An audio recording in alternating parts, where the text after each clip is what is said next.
Welcome to Yashika சமை kitchen. இன்றைக்கி நம்ம சாஃப்டான ஜூஸியான ஜாங்கிரி ரெசிபி எப்படி பண்ணலான்னு தான் பார்க்க போகிறோம்.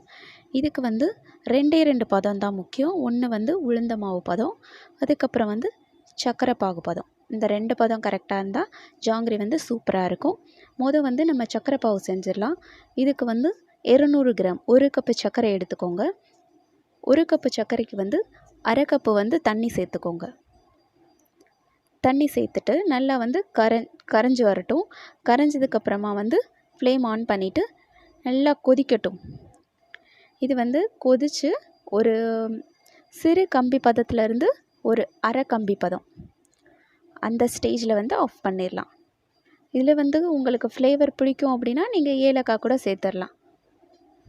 ஒரு சிறு கம்பி பதம் வரணும். அதுக்கு மேலே வந்தால் ஜாங்கிரி அந்த சுகர் சிரப் அப்சர்வ் பண்ணிக்காது, ஜூஸியாக நல்லா சாஃப்டாக வராது. அதனால் இந்த பதம் போதுமானது. இப்போ எடுத்து வச்சிடலாம். இப்போ நம்ம உளுந்தம்பருப்பு, நான் அரை கப்பு உளுந்தம்பருப்பு எடுத்திருக்கேன். ஏன்னா 1 கப்பு சர்க்கரைக்கு அரை கப்பு உளுந்தம்பருப்பு சரியாக இருக்கும். இதை கொஞ்சம் கொஞ்சமாக தண்ணி சேர்த்து நல்லா வடை மாவு பதத்தில் நம்ம அரைச்சி எடுத்துக்கலாம்.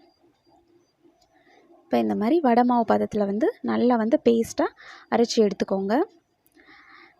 இந்த பதத்தில் இருந்தால் அப்படி தான் நம்ம ஜாங்கிரி சுற்றுறது நல்லா ஈஸியாக வரும். அதே மாதிரி நல்ல சாஃப்டாகவும் இருக்கும் ஜாங்கிரி. இந்த பதத்தில் இருக்கணும்.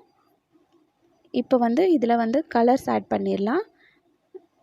நான் கேசரி பவுடரை கொஞ்சோண்டு தண்ணி மிக்ஸ் பண்ணி எடுத்திருக்கேன். உங்கள்கிட்ட ஆரஞ்சு ஃபுட் கலர் இருந்தால் அதை கூட சேர்த்துக்கலாம். இப்போ சேர்த்து மிக்ஸ் பண்ணியாச்சு. இது ஒரே ரொட்டேஷனில் மிக்ஸ் பண்ணுங்கள். மிக்ஸ் பண்ணும்போது அப்போ தான் ஜாங்கிரி நல்லா சாஃப்டாக இருக்கும். இந்த மாதிரி ஒரே ரொட்டேஷனில் மிக்ஸ் பண்ணுங்கள். மிக்ஸ் பண்ணி இப்போ அந்த மாதிரி மிக்ஸ் பண்ணக்கூடாது, ரிவர்ஸில். இப்போ இதை ஒரு பைப்பிங் பேக்கில் ஃபில் பண்ணிக்கலாம். உங்கள்கிட்ட இல்லை கெச்சப் பாட்டில் இருந்தால் கூட அதில் கூட பண்ணலாம். இல்லை அப்படின்னா உங்கள்கிட்ட பால் கவர் இருந்துச்சு அப்படின்னா அதில் கூட பண்ணி ஈஸியாக செஞ்சிடலாம். நம்ம ஜாங்கிரி சுற்றிடலாம். இப்போ இதில் ஃபில் பண்ணியாச்சு. இப்போ லைட்டாக ஹோல் போட்டுக்கோங்க. இந்த மாதிரி வந்துடும். இதில் லைட்டாக ஹோல் போட்டுக்கோங்க. இந்த மாதிரி ஹோல் போட்டுட்டு நம்ம சுற்றிடலாம். இப்போ எண்ணெய் மிதமான சூட்டில் இருக்கணும். இந்த மாதிரி ஒரு ரவுண்டு போட்டுட்டு குட்டி குட்டியாக நம்ம டிசைன் பண்ணிடலாம். ஒரு 2 ஜாங்கிரி சுற்றுறது கொஞ்சம் கஷ்டமாக இருக்கும். அதுக்கப்புறம் ஷேப் கரெக்டாக வந்துடும். எண்ணெய் கரெக்டாக மிதமான சூட்டில் இருக்கணும். அப்போ தான் நம்ம சுற்றின உடனே ஜாங்கிரி நல்லா ஃப்ரை ஆகும். அதே மாதிரி இப்போ மீடியம் ஃப்ளேமில் வச்சுக்கோங்க. ஜாங்கிரி நல்லா குக் ஆகணும். அதனால் மீடியம் ஃப்ளேம்லேயே வச்சுக்கோங்க. இப்போ ஒரு சைடு குக் ஆயிடுச்சு. இப்போ திருப்பி போடலாம். ஜாங்கிரி பண்ணுறது ரொம்ப ஈஸி தான்.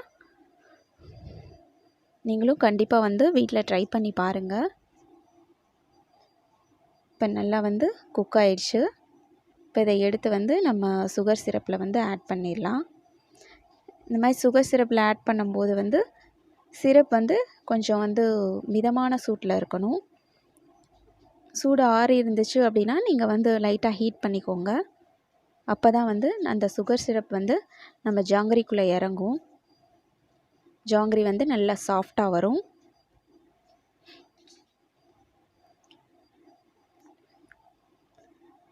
இப்போ ஆட் பண்ணிடலாம்.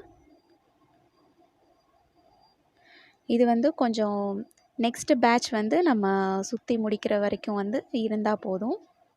ரொம்ப நேரம் வச்சுக்கணுன்ற அவசியம் இல்லை. எடுத்துடலாம், வெளியே எடுத்து சர்வ் பண்ணிடலாம். நீங்களும் வீட்டில் ட்ரை பண்ணி பாருங்கள். ரொம்ப சாஃப்டாக இந்த மாதிரி பதத்தில் ட்ரை பண்ணுங்கள். ஈஸியாக வந்துடும், கரெக்டாக வரும் ஜாங்கிரி. அவ்வளோதான், ரெடி ஆயிடுச்சு. இந்த மாதிரி எல்லா ஜாங்கிரியும் சுற்றி எடுத்துக்கலாம். என்னோடய சேனல் பிடிச்சிருந்தா சப்ஸ்கிரைப் பண்ணுங்கள். உங்களுடைய ஃப்ரெண்ட்ஸ் அண்ட் ரிலேட்டிவ்ஸ்க்கு ஷேர் பண்ணுங்கள். தேங்க்யூ.